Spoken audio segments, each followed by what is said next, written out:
Hi everyone, मैं सादिया रज़ा, आपकी special educator और ट्रेनर।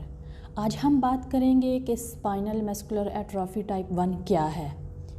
ये बीमारी छोटे बच्चों में होती है और इसके इलाज के लिए 16 करोड़ रुपए का एक इंजेक्शन दिया जाता है। पहले हम इस बीमारी की कुछ बेसिक इन्फॉर्मेशंस के बारे में बात करते हैं। ये SMA बीमारी है और ये छोटे बच्चों में होती है, जिसकी वजह से बच्चा ना तो बैठ सकता है, ना चल सकता है और ना ही खड़ा हो सकता है, और सांस लेने में भी प्रॉब्लम होती है। और इसकी ट्रीटमेंट के लिए ज़ोलजीन्समा इंजेक्शन दिया जाता है। ये सिर्फ एक ही इंजेक्शन दिया जाता है और इसकी कीमत बहुत ज़्यादा है, यानी 16 करोड़ रुपए का एक इंजेक्शन है। ये इंजेक्शन मरीज़ को देने के बाद बीमारी में काफ़ी हद तक इम्प्रूवमेंट हो जाती है और ये ट्रीटमेंट जीन्स थेरेपी कहलाती है। सबसे पहले इसकी कॉजेज़ के बारे में बात करेंगे कि ये बीमारी क्यों होती है। हमारी बॉडी सेल्स से बनी हुई है और सेल में जेनेटिक मटेरियल होता है। जैसा कि आपने भी क्रोमोसोम्स का नाम तो सुना होगा। ये क्रोमोसोम्स हमारे जिस्म में 23 के पेयर्स में होता है। मेल और फीमेल दोनों में 23 के पेयर्स में होता है, लेकिन जो डिफरेंस है वो ये है कि मेल का लास्ट क्रोमोसोम्स XY होता है जो सेक्स क्रोमोसोम्स है, और फीमेल में XX होता है जो सेक्स क्रोमोसोम्स है। इवन वालिदैन को ये बीमारी नहीं है, मगर वो कैरियर हैं।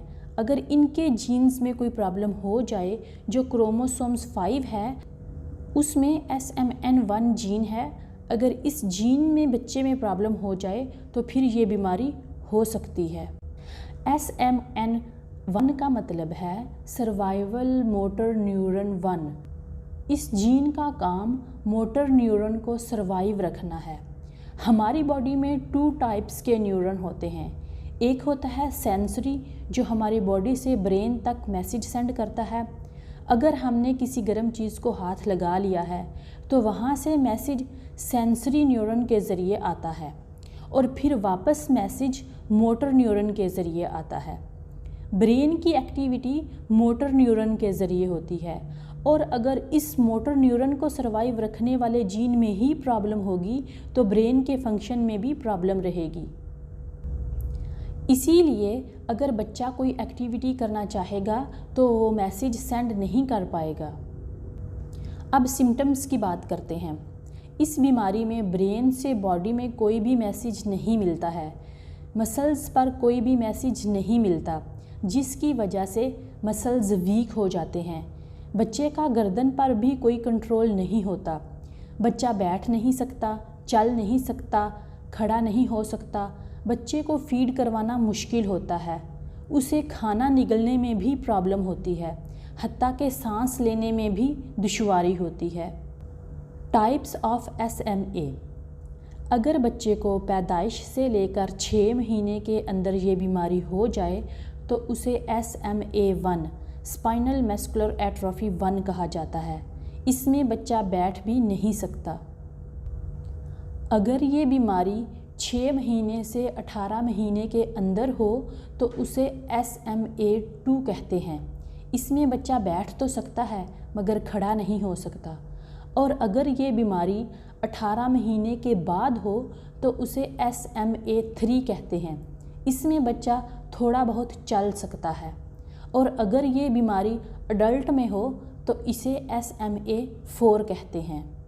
अगर बच्चा इनएक्टिव है और फीड सही तरह से नहीं कर पा रहा और उसकी मूवमेंट भी ठीक ना हो तो ऐसे बच्चे के ब्लड टेस्ट किए जाते हैं, जिसमें जेनेटिक टेस्टिंग के ज़रिए इस बीमारी का पता लगाया जा सकता है।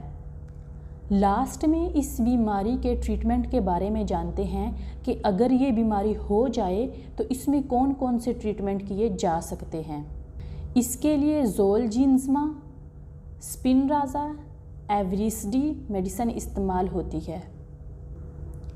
ज़ोलजीन्समा एक सिंगल डोज थेरेपी है और ये इंजेक्शन 16 करोड़ रुपए का है। अगर दूसरी मेडिसिन से इलाज किया जाए तो 3 से 4 साल लग जाते हैं। जब ये इंजेक्शन दिया जाता है तो इससे बॉडी में एक वायरस डाला जाता है जो AAV9 है। ये वायरस SMN1 में जो जीन में प्रॉब्लम होती है उसकी जगह को कवर करता है, यानी सर्वाइवल मोटर न्यूरॉन जो मिसिंग है उसकी जगह ये मेडिसिन कवर कर लेगी और इसकी वजह से हमारे ब्रेन से बॉडी में मैसेज आने लगेगा। अगर आपको ये वीडियो थोड़ी सी भी हेल्पफुल लगी हो तो please share with your friends.